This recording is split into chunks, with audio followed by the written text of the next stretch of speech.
Bismillah. Assalamualaikum warahmatullahi wabarakatuh. Selamat datang di Korkal Siniar, di mana semua suara bisa didengar. Selamat datang di Korkal Siniar. Ini adalah episode keempat dari series podcast Koran Kaltim. Dan hari ini kita kedatangan tamu yang istimewa ya, dan kita bakal ngobrol-ngobrol soal hal yang sangat berbeda dari episode-episode sebelumnya. Seperti biasa, Koran Kaltim Siniar selalu menghadirkan sesuatu yang berbeda ya. Seperti biasa sebelum mulai, saya mau ngasih peringatan dulu buat teman-teman yang nonton ya. Siniar ini podcast durasinya 10-30 menit. Jadi kalian bakal melihat wajah saya lama sekali di layar Anda. Jadi kalau misalnya kalian mengharapkan host atau podcaster yang berwajah tampan, rupawan, dan jutawan, tentu saya tidak bisa karena mukanya saya udah begini, nggak bisa diapa-apain ya. Yang kedua, seperti biasa, kalau kalian menonton video ini dari awal sampai akhir tidak ada iklan ya, bukan berarti YouTube kalian itu premium, tidak kawan-kawan. Itu semata-mata karena memang channel ini belum ada iklannya. Jadi kalian harus bantu like, comment, dan subscribe supaya channel ini semakin besar dan bisa menghadirkan orang-orang yang inspiratif di sini untuk kita dengarkan suaranya, karena di Korkal Siniar semua suara bisa didengar. Oke, ya kita langsung aja ke narasumber. Kita kenalin dulu. Di sini udah hadir bersama saya Mbak Yovanda. Ya, assalamualaikum Mbak Yova. Baik, waalaikumsalam. Waalaikumsalam. Ya luar biasa. Tadi dia kita prank teman-teman. Nanti kita mau lihat videonya, nanti kan dibalas ya. Ya, Mbak Yova, kita kenalinnya sebagai apa nih, Mbak? Ini kan Mbak Yova nih buat teman-teman yang mungkin belum tahu ya. Mbak Yova ini seorang aktivis perempuan ya, jurnalis, mantan jurnalis. Sekarang sudah jadi lecturer, sudah jadi pengajar ya, dosen di salah satu kampus besar di Samarinda di Kalimantan Timur. Dan kita mau ngobrol-ngobrol sama dia bukan sebagai dosennya tapi ya Mbak ya, bukan. Tapi sebagai kegiatan-kegiatan beliau di keperempuanan lah ya, keperempuanan ya, sama aktivis lingkungan dan lain sebagainya. Nah, saya mau tanya dulu apa kabar Mbak Yova? Alhamdulillah baik. Alhamdulillah baik. Kok nggak ditanya-tanya sih kabarnya? Iya benar. Ya Mbak Yova, ini kan kemarin baru aja International Women's Day ya, Hari Perempuan Internasional. Dan kalau Mbak Yova ngelihat sendiri sejauh ini di Kalimantan Timur ya, khususnya di Indonesia, keterlibatan perempuan di lingkungan itu gimana Mbak? Maksudnya untuk memperjuangkan kesetaraan peran perempuan terhadap perjuangan terhadap lingkungan itu gimana Mbak sejauh ini Mbak? Oke, ini kalau dari sudut pandang saya ya, saya berkecimpung di dunia lingkungan itu sudah sejak tahun 2015. 2015. Sebagai apa itu Mbak? Sorry Mbak. Mulanya penulis. Okay, jadi siap. apa yang aneh, saya tulis deh. Okay. Apa yang bagus saya tulis deh gitu. Jadi mengabadikan momen itu dengan menulis dan foto gitu. Oke, siap. Kebetulan juga namanya dulu jurnalis ya. Jadi salah satu-satunya upaya saya menjaga lingkungan yaitu dengan menulis. Lewat gitu. menulis. Okay. Nah, sejauh itu berjalan seiring waktu ternyata banyak perempuan di Kalimantan Timur ini, apalagi Indonesia ya Mas ya. Itu yang ternyata concern dengan lingkungan. Oke, siap.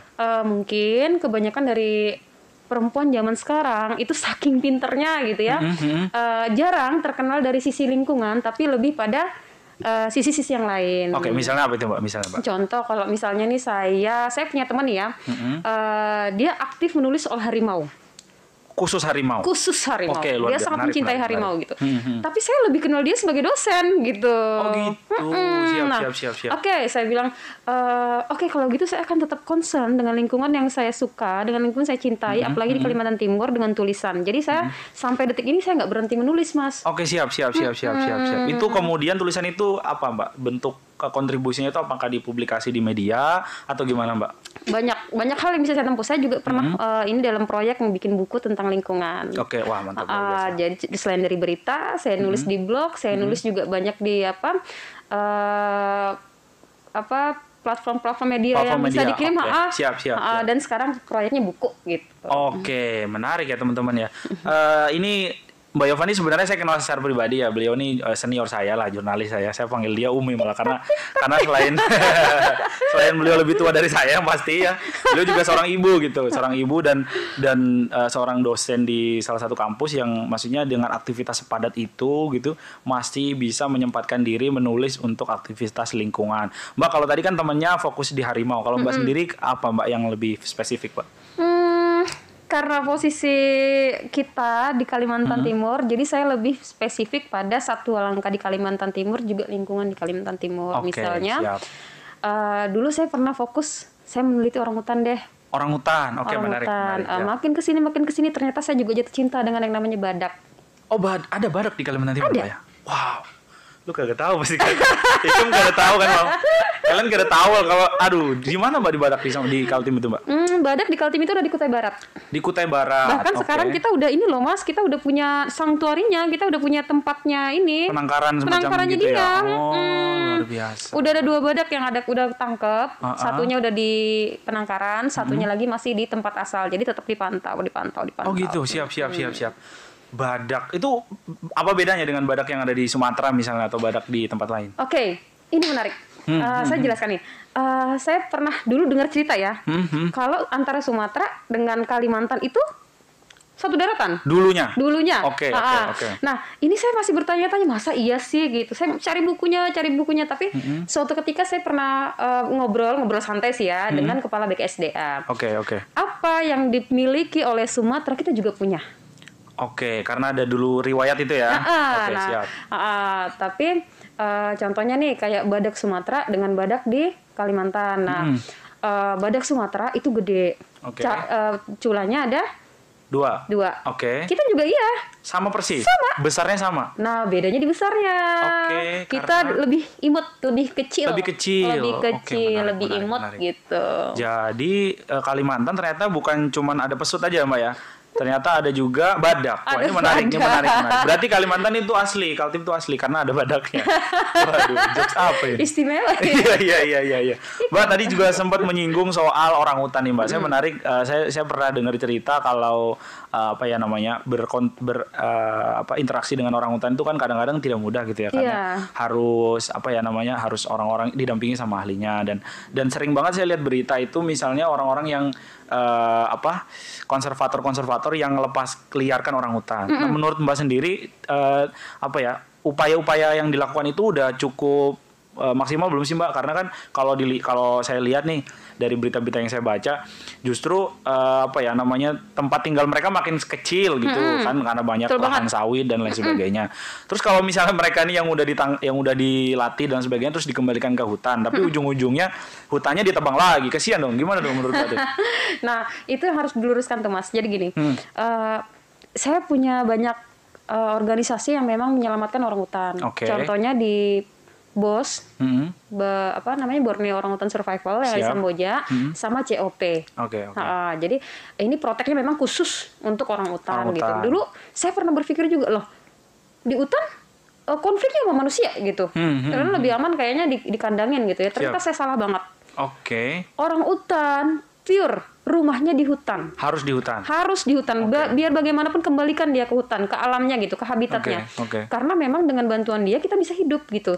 Bagaimana hari ini kita membutuhkan hutan, kita membutuhkan segala contoh kita dengan Dayak lah ya, suku Dayak. Suku Dayak itu kehidupan dengan hutan itu kan kearifan lokal banget tuh. Siap. Sama dengan orangutan. Nah, orangutan ketika menjadi yatim piatu, otomatis dia tidak bisa tinggal di hutan sendirian. Oke, siap. Karena itu ketika dia menjadi yatim piatu, dia harus dimasukkan ke dalam sekolah orangutan seperti yang ada di BOS.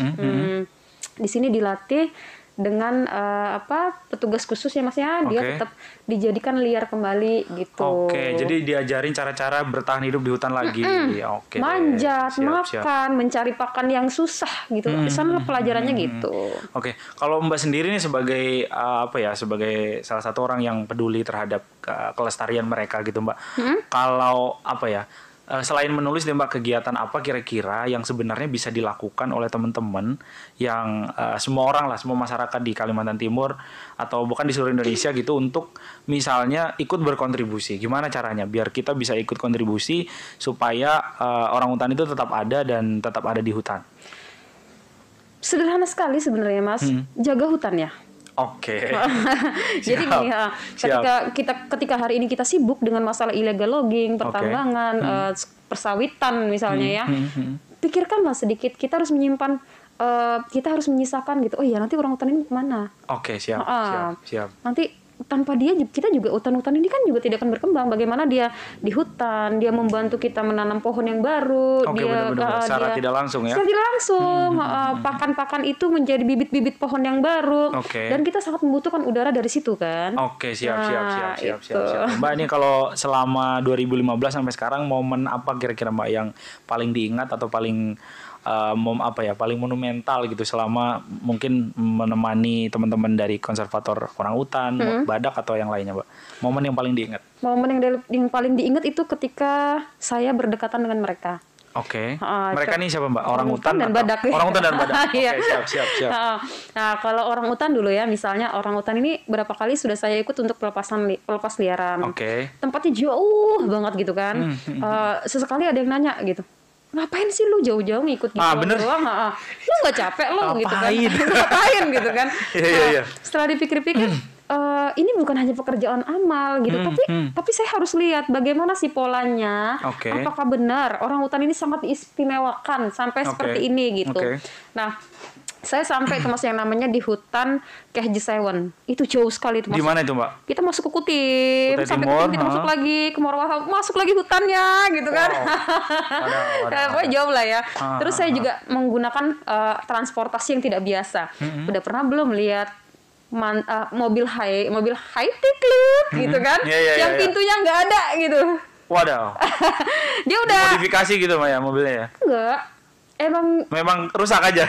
Dirusak orang hutan. Itu orang hutan kan gede, Mas.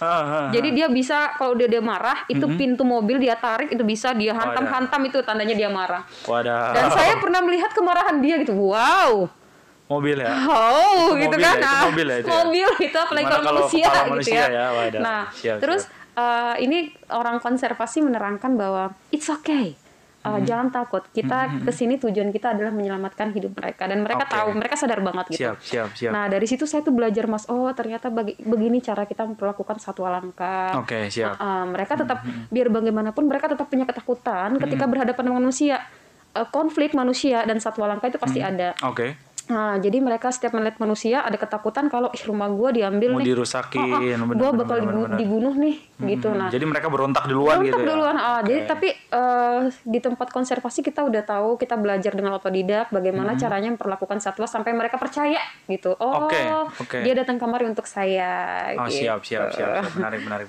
Mbak itu tadi kan diceritain beberapa kali ke hutan-hutan, kemudian ke tempat-tempat yang jauh. Siapa yang biayain, Mbak? Nah, ini gini, ini pertanyaan ini 2 mata pisau nih, Mas. Siap. Jadi sebenarnya kalau untuk menariknya, dulu ketika saya menjadi seorang wartawan, itu terkadang kita dengan konservasi gitu kan membantu. Saya bantu deh menulis. Saya ingin semua masyarakat tuh tahu bahwa di sini ada tempat menyelamatkan untuk orang hutan. Tapi saya kesananya sulit gitu. Saya boleh ikut gitu. Oh boleh. Mereka jadi terbuka gitu. Siap. Tapi gini, Mas, ada syaratnya tuh. Oke, apa itu? Baik badak, baik orang hutan. Kesehatan diri itu wajib nomor 1. Karena kita harus sehat dulu ya. Sehat dulu. Siap. Saya pernah tuh karantina sampai 2 minggu untuk memastikan bahwa saya sehat. Oke, sebelum ikut kegiatan itu ikut kegiatan luar itu. Biasa. Demi orang hutan loh ya. Waduh, luar biasa ya Mbak Yofi ini. Nah, menarik sih kalau dipikir gini ya, ada ibu-ibu ya kan, nggak ibu-ibu sih ya, mbak-mbak lah ya. Mbak-mbak udah punya pekerjaan yang jelas ya kan. Apa sih Mbak motivasinya Mbak? Motivasinya itu untuk hidup saya sih, Mas. Untuk hidup masyarakat Kalimantan Timur. Luar biasa. Untuk kita. Luar biasa. Mbak, biasa yang paling penting adalah untuk mengajak masyarakat itu kan edukasi Mbak ya, lewat tulisan-tulisan tuh edukasi. Biasanya apa Mbak yang ditekankan dalam tulisan-tulisan itu Mbak? Saya selalu menekankan pada tulisan saya bahwa kita bisa kok. Kita bisa menolong sesama, tidak hanya pada manusia, tapi juga dengan satwa langka, baik hutan itu sendiri pun. Kita bisa. Oke. Dengan hal-hal sederhana saja. Kalau misalnya lingkungan, mohon maaf ya Mas ya, kita tidak menutup mata bahwa daerah kita sering kebanjiran. Oke, banjir, siap. Saya selalu tidak hanya dengan tulisan, kadang di media sosial saya juga berusaha mengingatkan bahwa ayo dong jangan buang sampah sembarangan. Oke, menarik, siap. Kalau untuk hutan, ayo dong please. kita sudah punya aturan, negara Indonesia punya undang-undang, jangan lagi ada yang namanya illegal logging. Illegal logging, betul. Gitu. Terus juga izin-izin gitu Mbak ya, izin-izin perkebunan dan lain sebagainya. Oke. Mbak, kan saya juga pernah ngikutin beberapa video-video dokumenter Neni ya, pengasuhnya orangutan. Neni. Itu kan kebanyakan cewek-cewek gitu ya, terus Mbak juga ada di sana. Ada cerita-cerita menarik nggak Mbak? Misalnya kedekatan dengan orangutan misalnya, atau mungkin pernah diperlakukan oleh orangutan gitu. Karena kan mereka juga kan mirip seperti kita gitu Mbak ya. 90%. Mirip saya loh. Nggak ganteng aja ya. Siap. Ada pengalaman gitu nggak Mbak? Misalnya dipeluk misalnya atau diapain gitu Mbak? Kalau orangutan sangat banyak pengalaman, apalagi kalau yang masih bayi ya Mas. Jadi saya melihat orangutan yang masih bayi itu nyaris seperti anak bayi pada umumnya. Oke, siap. Jadi menangis, terus ketika ada anak manusia datang gitu, saya pernah bawa anak saya yang besar gitu ke sana ya. Ketika itu anak saya umur 7 tahun. Anak saya itu memegang yang namanya lollipop. Oke, lollipop. Kan permen ya. Dia lihat dong gitu loh. Dia kenapa nggak dikasih gitu. Terus dia minta. Ada sentimental gitu ya dia minta gitu. Ketika anak saya bilang no. Dia langsung menangis gitu. Jadi saya bilang ternyata sama ya dengan kita gitu. Apa yang kita pegang di situ. Nah, tugas berat Neni adalah mengajarkan bahwa anak-anak orangutan ini bukan manusia gitu. Nggak bisa diperlakukan begitu. Nggak bisa diperlakukan begitu. Jadi beda. Oke. Nah, mungkin itu juga kali Mbak ya yang bikin orang-orang jadi salah paham akhirnya. Kan dipelihara di rumah misalnya ya kan. Ada aja orang yang kemudian pelihara mereka di rumah dengan memperlakukan mereka seperti halnya manusia gitu ya. Itu gimana Mbak cara ngedukasinya Mbak supaya mereka mungkin lebih bisa saya pernah punya pengalaman gini ya teman-teman. Saya punya tetangga yang dia sering hunting ke hutan. Kemudian suatu kali dia pulang ke rumah membawa 2 ekor orangutan, ibunya dan anak-anakan gitu. Dan itu kemudian anakannya dipelihara sampai dengan besar. Nah, mereka kayak memperlakukan itu ya yang saya bilang tadi, yang Mbak bilang tadi, dikasih susu, dikasih segala macam. Tapi kan itu dia nggak harusnya gitu dong ya. Harusnya dia di hutan nggak minum susu formula ya kan gitu-gitu ya. Nah, kadang-kadang orang-orang kayak gini nih Mbak sulit untuk menerima bahwa faktanya itu orangutan ya harusnya di hutan gitu. Akhirnya mereka nggak mau ngelepas si orangutannya ini gitu. Itu ada nggak sih Mbak upaya-upaya mungkin edukasi ke masyarakat? Karena kan masyarakat kita cukup banyak ya. Selain yang mereka menebas langsung membunuh atau yang langsung berkonflik, ada juga yang kayak gitu, yang sifatnya dia mau ngambil anaknya untuk dijual atau dipelihara sendiri. Gimana tuh Mbak cara mengedukasinya Mbak? Aku minum dulu ya. Oh ya silakan. Selau. Koran Kaltim Selau. Koran Kaltim Selau. Ini luar biasa deh, Mbak. Luar biasa. Jadi gini, Mas. Pengalaman orangutan dipelihara dengan oleh manusia gitu ya. Meskipun diperlakukan dengan baik. Tapi kan memang orangutan itu bukan manusia gitu. Oke, siap. Nah, ini yang harus ditekankan adalah orangutan tempatnya memang di hutan. Namanya juga orangutan ya. Kalau orang mall tempatnya di mall. Biar bagaimanapun keadaannya, sebaik apapun dia dalam rumah itu tetap nggak boleh. Dan undang-undang sudah mengatur. Oke. Dia harus dikembalikan ke hutan. Nanti jatuh-jatuhnya pidana loh. Nah, saya punya contoh nih Mas. Saya pernah ada berita yang bikin miris banget ya. Siap. Di suatu daerah, ada orangutan yang dijadikan pelacur. Oke, saya pernah dengar beritanya. Oke. Wow, saya bilang tolong kita tidak bicara orangutan itu sendiri, tapi kembalikan pada manusianya. Oke, siap. Kenapa tingkah seorang manusia bisa menjadi seperti hewan gitu? Iya, jadi yang orangutan yang mana nih sebenarnya? Iya, jadi kan saya bilang, iya. jangan seperti inilah gitu. Ketika itu gencar-gencarnya berita itu saya sempat nangis ya Mas ya. Saya bilang, kok masih ada sih yang perlakukan satwa langka seperti ini gitu. Siap. Tolong dipahami bahwa orang hutan tempatnya ya di hutan. Itu kembali lagi ke situ. Jadi marwahnya udah jelas di hutan gitu. Apapun alasannya, apapun perlakuannya itu tidak boleh ada berdekatan dengan manusia, karena meskipun tidak ada konflik, tempatnya meskipun tidak ada konflik sekalipun ya. Oke. Hmm. Biasanya nih Mbak, kan yang pelihara hewan-hewan langka ini kan Biasanya loh, saya bilang biasanya loh ya. Biasanya kan orang yang punya kekuatan ekonomi yang besar. Orang yang punya kekuatan ekonomi besar biasanya punya kekuatan yang besar juga untuk menekan orang gitu, Mbak. Mbak pernah nggak sih ngerasain misalnya diancem misalnya atau mendapatkan intimidasi barangkali dalam upaya-upaya pelestarian ini, Mbak? Pernah suatu ketika, saya waktu itu pernah ikut sama satu orang peneliti dari Unmul. Oke. Dia mencoba menyelamatkan ini apa sih namanya, burung ya? Burung, tapi burung ini langka ya gitu ya. langka. Oke, Dan, siap. Nah, kala itu memang sempat ada penolakan karena yang bersangkutan si pemilik merasa udah beli. Oke, beli. Siap. Jadi lalu biar bagaimanapun ini burung kan satwa yang harus dilindungi. Oke, siap. Ada undang-undang yang sudah melindungi. Oke. Jadi jelas tertuang pada peraturan menteri, satwa ini tidak boleh dipelihara. Nggak boleh dipelihara. Nggak boleh. Oke, Apapun bukan hewan syaratnya. domestik ya. Siap. Itulah. Jadi tetap harus dikembalikan ke habitatnya. Habitatnya. Nah, ketika Siap. itu memang sempat terjadi penolakan gitu karena urusan tadi ya. Nah, akhirnya karena sudah dijelaskan. Dan biasanya harganya mahal ya, Mbak ya? Mahal banget. Siap. Mahal banget. Oke. Sudah dijelaskan. Jadi akhirnya mau melepas gitu karena ancamannya ini ada ancaman undang-undang. ada pidana, hukum pidana. Nah, beda ya Mas. Saya juga pernah punya teman satu itu, sorry bukan teman sih. Ada seorang yang saya kenal gitu ya. Oke, kenalan ya. Kenalan. Dia pernah melihara harimau gitu. Di Samarinda? Samarinda. Samarinda. Iya. Gimana ceritanya itu, Mbak? Ini cuman saya belum pernah lihat harimau aslinya gitu, Oke, tapi oke. setiap malam dia mengaum. Oke. Dan ternyata Agak serem ya. usut punya usut, tetap kementerian berupaya bahwa ini Nggak boleh. bukan di situ tempatnya. Oke, Dan orang itu alhamdulillah sudah melepas. Karena gini sih, Mbak ya, entah kenapa kan biasanya orang-orang kaya tuh hobinya aneh-aneh ya, Mbak ya. Pelihara hewan-hewan langka ya kan. Maksud saya daripada pelihara hewan langka mending pelihara saya kan. Lo gimana? Ya, maksudnya daripada pelihara hewan pengen langka jadi kan pelihara orang kaya. mending misalnya diinvestasikan aja lah gitu. Nah, terus gini sih, Mbak, kadang-kadang juga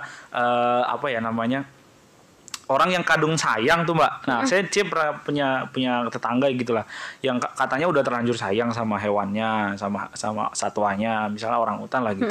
Karena ada interaksi tadi, ada emosi tadi. Terus akhirnya bersikeras untuk nggak mau dikasihkan ke BKSDA ya. Itu pernah ngikutin momen-momen gitu nggak, Mbak?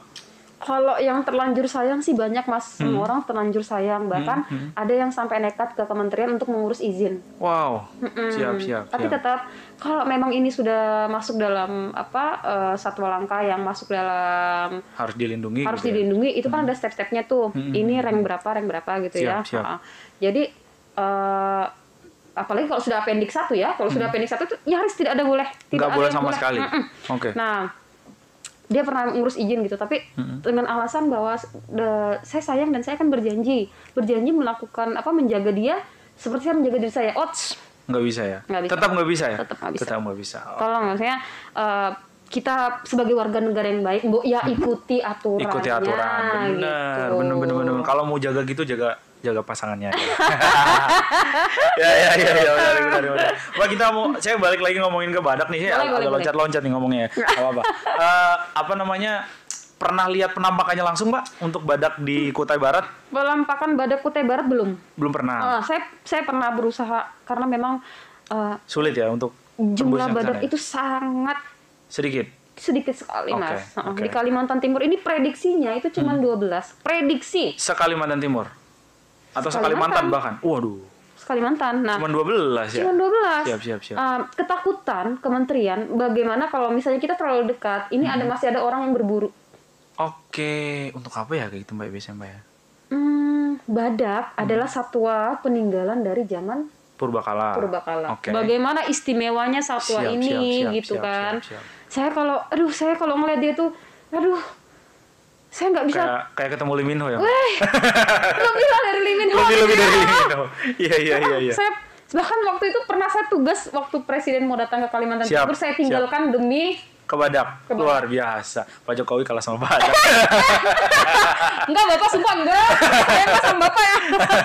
Iya. Jadi, Oke. Nah, saya waktu itu dapat izin cuman sampai di depan penangkaran gitu. Oke, Dan itu sudah senang siap. banget saya, Mas. Oke. Dari dalam. Itu tempatnya tersembunyi atau gimana, Mbak? Untuk penangkarannya? Di PT bekas perusahaan galian Tambang. tambang Mas. Oke. Di Oh, bekas tambang Mas. Siap. Equal ini. Oke, Mbak, kalau misalnya untuk dapat informasi kayak gini tuh di mana sih, Mbak? Misalnya, gue pengen juga nih tahu tentang tentang Badak di Kalimantan Timur, ternyata ada. Ada nggak sih, Mbak, satu tempat yang bisa kita cek misalnya di internet atau di mana yang bisa ngasih informasi tentang hal ini, Mbak? Banyak. Misalnya di mana tuh, Mbak? BKSDA? Di BKS ada webnya ya, Mbak ya? Ada webnya. Oke. BKSDA akan terus memberi kabar-kabar baru terkait Badak. Oke. Itu akan terus karena Kementerian Kehutanan juga terus memantau. Di sana juga sudah dokternya Mas yang selalu melaporkan. Di sana juga ada petugasnya. Juga bantuan dari organisasi internasional. Iya. Oke. Jadi Siap. di sana dia tidak sendirian, tetap dijaga. Jadi kita hanya tinggal menunggu kabar. Apa sih kabar barunya? Oke, siap. Jikapun belum ada kabar, kita silakan bertanya dengan BKSDA. Siap. Berarti bisa dicek di BKSDA. Bisa. Teman-teman misalnya ingin, siapa tuh pengen jadi relawan ya kan? Iya. Daripada gabut pandemi ya kan? Daripada kebanyakan bikin Kubar aja jaga Badak. Iya. Terus Mbak, kalau misalnya kan tadi secara ukuran lebih kecil, jumlahnya juga sangat sedikit. Terus kalau sejauh ini keterlibatan masyarakat di sekitar sana kan itu gimana, Mbak? Maksudnya mereka apakah selain mungkin melihat secara langsung juga mungkin ada upaya apa gitu dari masyarakat di sana? Sekitar. Alhamdulillah untuk di Kutai Barat sendiri, tidak hanya di Kutai Barat Mas, di Mahakam Ulu juga gitu. Mahakam Ulu. Oh, ada juga di Mahakam Ulu ya? Iya, kan ada dua nih, satu di Kutai Barat, satu di Mahakam Ulu. Nah, siap. Masyarakat adat Dayak di sana sangat menghormati yang namanya Satwa Langka. Oke. Nah, saya beruntung sekali di Kutai Barat itu masih banyak anak-anak muda yang ikut menjadi relawan untuk menjaga Badak. Oke, siap. Jadi, dan mereka paham sekali bahwa ini tidak boleh bocor kemana-mana dan kita harus jaga ininya, siap. ruang lingkupnya dia gitu. Mereka menjaga jangan sampai ada pemburu. Oke, pemburu jangan penting. sampai pakan Badak yang sudah disiapkan itu makanannya apa ya, Mbak? Makanannya apa ya? Tetap tumbuhan, tapi ada tumbuhan khusus. Ada tumbuhan. Jadi kayak kita juga tuh. Kalau Mas suka mie goreng, saya suka nasi goreng, sama Badak juga gitu. Oh, siap. Ada tumbuhan yang dia suka gitu ya. Langka juga atau enggak, Mbak? Enggak juga ya. Di Kalimantan Timur semua kebutuhan dia lengkap. Oke, siap. Berarti kita kudu terima kasih juga sama teman-teman yang sudah melakukan penangkaran ya, sama masyarakat Dayak. Thank you. Kita bisa harapannya sih saya juga pengen lihat jadinya ya. Kayak apa bentuknya, apakah seperti yang diiklankan Mama Dede yang ada badaknya? Iya. Yang asli. Mbak, salah satu satwa langka di Kalimantan Timur kan Mahakam Dolphin ya. Pesut lah ya. Kalau Mbak sendiri ada cerita apa Mbak sama pesut, Mbak? Pesut satwa yang menurut saya paling lucu. Dan ketika saya menghadapi anak-anak di sekolah TK, PAUD dan sebagainya, saya akan terus membawakan berita soal pesut. Cerita ini nenek moyang. Kita juga dari pesut. Jadi kecintaan saya sama pesut karena dia merupakan ikon di Samarinda sendiri. Dan bentuknya yang lucu. Saya dulu pernah dapat pengalaman ketika lumba-lumba ya Mas ya. Iya. Di Teluk Mahakam, di Teluk Balikpapan. Karena rumah saya kan berada di Teluk tuh dulu. Setiap saya pulang di senja hari gitu, lumba-lumba akan lompat. Di situ saya pertama kali melihat, wow, ada hewan kayak gitu ya. Iya. Dan ini saya pernah bilang, Tuhan terima kasih ya, ketika saya pulang di senja hari ini ada satwa-satwa yang mengikuti saya gitu. Luar biasa sekali, dan itu kan nyaris berasa ada teman gitu ya. Dan saya, ya Allah kok saya sih yang dikasih gitu. Alhamdulillah banget menarik. gitu. Dan sampai sekarang saya tetap mencintai pesut. Alhamdulillah anak-anak muda di Samarinda kan juga banyak tuh yang ada komunitas concern. juga ya. Wah, komunitasnya. Jadi saya merasa tapi pernah ngelihat langsung nggak Mbak kalau pesut, Mbak? Sering. Sering, alhamdulillah. Siap. Jadi, saya belum pernah soalnya. Saya kebetulan orang ya tadi sempat ada salah teknis sedikit. Tadi saya tuh nanya Mbaknya ini pernah ketemu, Mbak Yova pernah ketemu sama pesut di mana gitu, Mbak? Di mana tuh pernah ketemu? Saya sendiri belum pernah ketemu soalnya. Kalau pesut sebenarnya banyak sih Mas. Kebetulan saya pernah ketemu itu yang di Desa Pelak. Di Desa Pelak. Nah, Di itu Kota waktu Bangun itu, Mbak itu ya. Kota Bangun waktu itu tujuannya itu memang mau liputan, tapi alhamdulillah di tengah perjalanan saya ditampakkan gitu. Ditampakkan. Masya Allah, itu kan memang terkadang tuh Keajaiban, jarang. Mbak ya. Kalau menurut saya sih itu keajaiban Alhamdulillah gitu, sih. Jadi gini Mas, jadi saya percaya kalau niat baik akan menghasilkan sesuatu yang baik Oh, dari siap. situ. Betul. Sama nih waktu saya akhirnya ke Berau, berharap ketemu hiu paus. Siap.